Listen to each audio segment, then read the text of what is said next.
Hi there, I'm going to show you how to change the battery on this Land Rover key fob. This is off a Defender. Here's what you need. You need your replacement battery. This takes one of these 2032s, and you can get these off Amazon. They're really inexpensive. There's a link below in the description. I'll take you right there.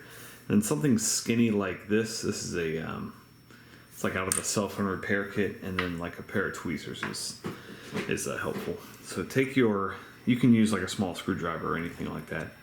Stick it right here, and just give it a nice twist, open up like that. At that point, got access to your battery. This is where I like to use the little tweezers. You can just push it out that way. Okay, take that out, get your new battery, and plus side faces up. Slide the new battery in, and give this a good squeeze back together. And you're all set. You don't need to reprogram it or anything. Thanks for watching.